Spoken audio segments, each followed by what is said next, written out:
మంత్రి పొన్నం ప్రభాకర్ కంటోన్మెంట్ కు కేంద్రం నుండి 1000 కోట్లు తెస్తా అన్నాడు. 1 కోటి అయినా తెచ్చాడా?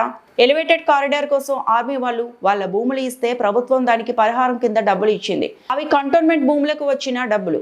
ఆ డబ్బులను కూడా నిధులు తెచ్చామని దొంగ మాటలు మాట్లాడుతున్నారు. 2022లో బండి సంజయ్ కంటోన్మెంట్ కు 700 కోట్లు తెస్తానని అన్నాడు.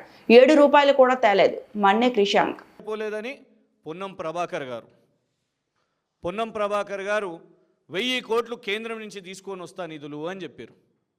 1000 కోట్లు నేను కేంద్రం నుంచి తీసుకొని వస్తా, మీరు ఓట్లు వేపిస్తే. ఎందుకంటే హైదరాబాద్ నగర ఇన్ఛార్జ్ కదా పొన్నం ప్రభాకర్ గారు. మరి 1000 కోట్లల్లా ఎన్ని కోట్లు తీసుకొని వచ్చినావు? 1 కోటన్నా నువ్వు కేంద్రం నుంచి తీసుకొని వచ్చినవా? ఇవాళ ఎంత దుస్థితి అంటే, ఇలా ఎలివేటెడ్ కారిడార్ నిర్మాణం జరుగుతున్నాయి కదా, దానికోసం భూములను ఇస్తే, ఆర్మీ వాళ్ళు కంటోన్మెంట్ భూములను ఇస్తే రాష్ట్ర ప్రభుత్వం దానికి ఇంత డబ్బులు కట్టింది. దాన్ని మేము ఇచ్చినాం మేము ఫండ్ ఇచ్చినాం అని చెప్పుకునే పరిస్థితి. మాకు ఫండ్ వచ్చిందని. ఇలా ఫండ్ కాదది, మన భూములకు, కంటోన్మెంట్ భూములకు వచ్చిన అమౌంట్. ఫండ్ రూపాయి రాలేదు.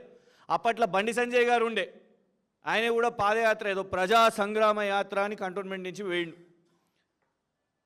700 కోట్లు నేను తెస్తాను, కేంద్రంలో ఉన్నాను నేను అని బండి సంజయ్ గారు అన్నారు. మళ్ళా ఇవాళ వరకు చూడలే. 2022లో అనుకుంటా అప్పుడు.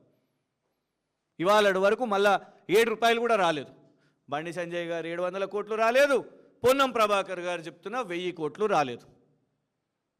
పొన్నం ప్రభాకర్ గారు ఇవాళ అక్కడ ఇన్ఛార్జ్ కదా, బహిరంగ సవాల్ చేస్తున్నాం మేము కంటోన్మెంట్ తరఫు నుంచి. నువ్వు 1000 కోట్లు తెచ్చినవా? తెస్తే నువ్వు పోయి జూబ్లీ హిల్స్ వాళ్ళకు హామీలు ఇవ్వు.